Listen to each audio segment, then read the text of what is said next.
दोस्तों, मैं हूं डॉक्टर प्रवीण शर्मा, हड्डी रोग विशेषज्ञ मनकामना हॉस्पिटल।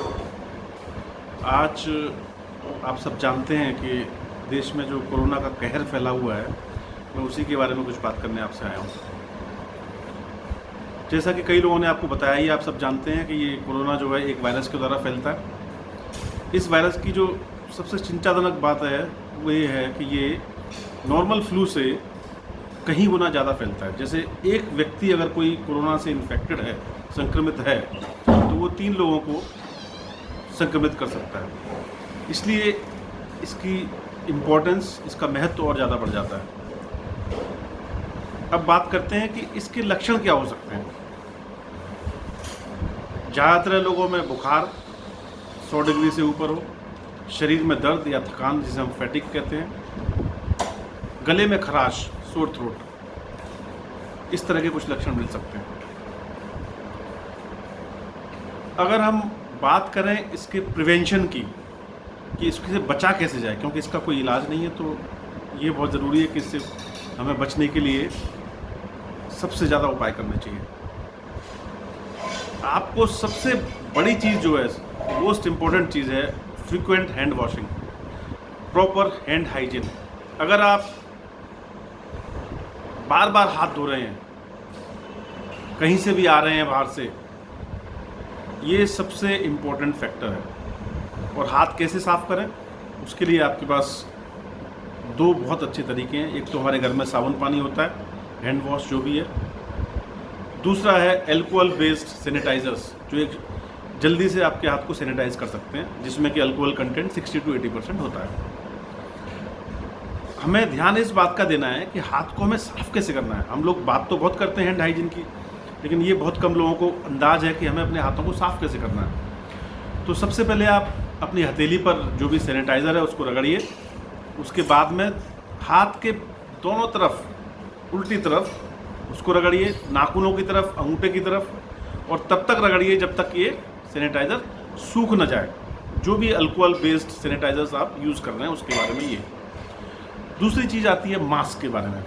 मास्क को लेके कई सारी भ्रांतियाँ हैं। शुरू में आपने देखा होगा कि पहले तो ये वाली बात हुई कि सबको मास्क नहीं पहनना है, लेकिन आज की तारीख में हमारे देश में आप सब जानते हैं कि कंपलसरी है कि हम सबको मास्क पहनना ही पहनना है। इसका एक बड़ा सिंपल सा कारण है कि शुरुआत में मास्क की बहुत बड़ी कमी थी, इसलिए हमने ये बोला था कि मास्क की ज़रूरत नहीं है। लेकिन हमारे भारत देश के अंदर, जहाँ पर हमारी बहुत ज़्यादा हाई पॉपुलेशन डेंसिटी है और रिस्क एक्सपोजर बहुत ज़्यादा है, वहाँ पर सुरक्षित यही है कि हम लोग जब भी घर से बाहर निकलें मास्क ज़रूर पहन के रखें। इससे 2 फ़ायदे होते हैं। एक तो हम खुद भी सुरक्षित रहेंगे, और दूसरी बात ये कि इससे हम किसी और को इन्फेक्ट नहीं करेंगे। ये ज़रूरी नहीं है कि आपके अंदर लक्षण हो तभी आप किसी को इन्फेक्ट कर सकते हैं।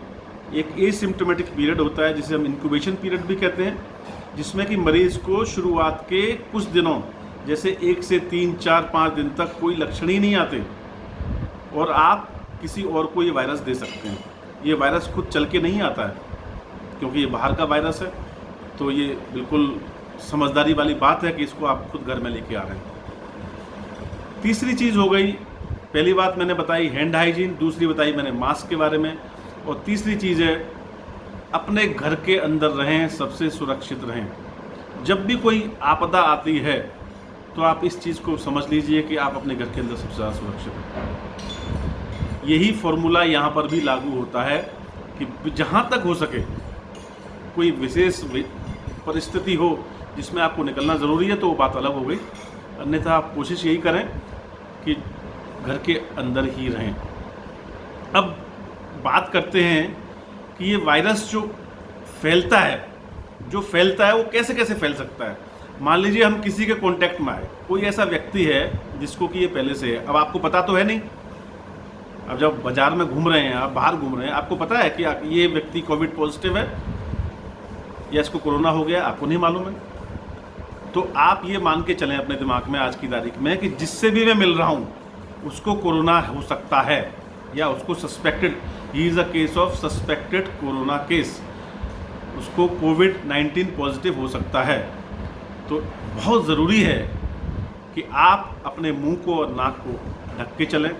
ये जो हमारी आदत होती है कि बार बार मुंह पे हाथ लगाना, नाक खुजाना, आँखों को रगड़ना, ये सबसे खतरनाक हो सकता है इस समय। क्योंकि इस वायरस को एंट्री करने के लिए, जैसे घर के अंदर दरवाजे से कोई घुसता है, ऐसे ही इस वायरस के लिए हमारे जो भी दरवाजे हैं वो हमारे चेहरे के अंदर है, जिसे हम म्यूकस मेम्ब्रेन बोलते हैं। जैसे नाक हो गई, हमारा मुंह हो गया, या आंखें हो गई। डायरेक्ट कोई अगर हमारी आंखें खुली हुई हैं और कोई हमसे बात कर रहा है, क्योंकि नॉर्मली ये देखा गया है कि 1 मीटर दूर तक जब हम बात करते हैं, और थोड़ा सा अजीब लगेगा क्योंकि जब हम बात करते हैं मुंह में से थोड़ा बहुत थूक तो निकलता ही है सबके, बात करते करते कई बार हमें एहसास भी नहीं होता, और जिसे हम ड्रॉपलेट्स बोलते हैं, माइक्रो ड्रॉपलेट्स, वो बाहर चली जाती हैं और दूसरे व्यक्ति को संक्रमित कर सकती हैं। तो इसलिए ये बहुत ज़रूरी है। आज की जो कंडीशन है उसमें हमें जब भी बाहर जाएंगे हम मास्क लगा के जाएंगे। जब घर के अंदर घुसेंगे अपने हाथ धोएंगे। अगर हम हाथ नहीं धो रहे हैं तो क्या होगा, क्योंकि ये वायरस हो सकता है किसी ने वहाँ पे खांस दिया हो और आपने उस पर हाथ रख दिया, आपको तो एहसास है नहीं कि ये क्या चल रहा है इस समय, वही आपके हाथ जो है आपके मुंह से भी लगे और आप खुद संक्रमित हो गए, घर में पहुँचे, आपने पूरे परिवार को संक्रमित कर दिया। घबराने की ज़रूरत बिल्कुल नहीं है। अपनी नॉलेज को अपडेट रखिएगा, क्योंकि ये नया वायरस है। किसी भी व्यक्ति को इसके बारे में अभी तक रिसर्च ही चल रही है, किसी को पता नहीं है कि हकीकत में हमें करना क्या चाहिए। तो इसलिए ज़रूरत यह है कि हम लोग अपने आप को रोज़ अपडेट करते रहें। अब बात आती है जो इस समय एक इसकी साइकोलॉजिकल एस्पेक्ट जो है इस समय वो सबसे ज़्यादा परेशान कर रही है, क्योंकि लॉकडाउन पीरियड चल रहा है, लोग बहुत परेशान हैं। और ऐसे में हमें एक तो अपने जो हमारे बूढ़े बड़े हैं उनको बचा के रखना है, उनके साथ थोड़ी बातें भी करनी है, उनको घर के अंदर ही रखना है।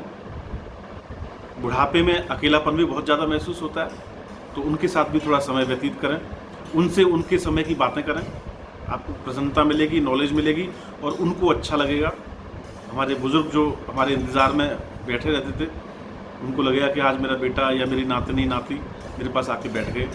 तो कुल मिला के देखा जाए तो इस नेगेटिविटी में भी हम पॉजिटिविटी ढूंढ सकते हैं। दूसरी बात रही बच्चों की, एक जिम्मेदार माँ बाप होने के नाते अपने बच्चों के साथ संवाद करें, उनसे खूब सारी बातें करें, उनके मन की बात को सुनें, उन्हें मौका दें, क्योंकि उनके अंदर बहुत ज़्यादा एनर्जी है।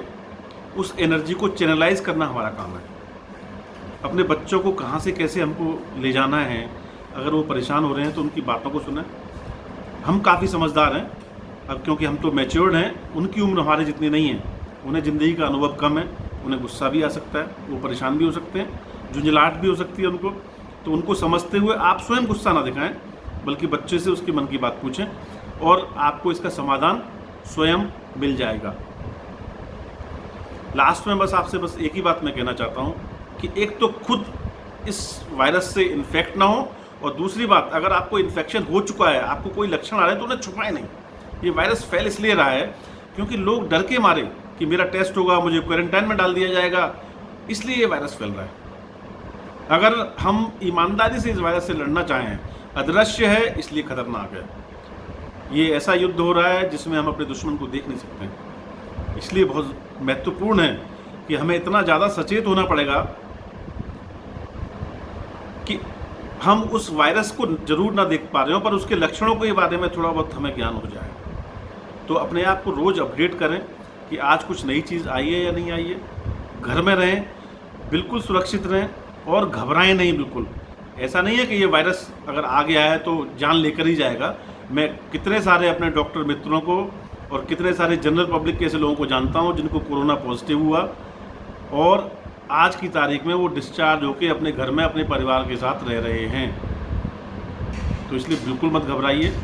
इसमें ठीक भी लोग बहुत जल्दी हो रहे हैं और हम लोग भाग्यशाली हैं। भारत देश जैसे में हमारे देश के अंदर मरने वालों की संख्या नगण्य है, आप ये समझ लीजिए, नगण्य है। और ये जो सरकार ने कदम उठाया लॉकडाउन करने का, उससे परेशान मत होइए कि ये लॉकडाउन कर दिया फिर ये कर दिया। ये आपकी भलाई के लिए है, क्योंकि मैं आपको इसका एक साइंटिफिक रीज़न बता रहा हूँ।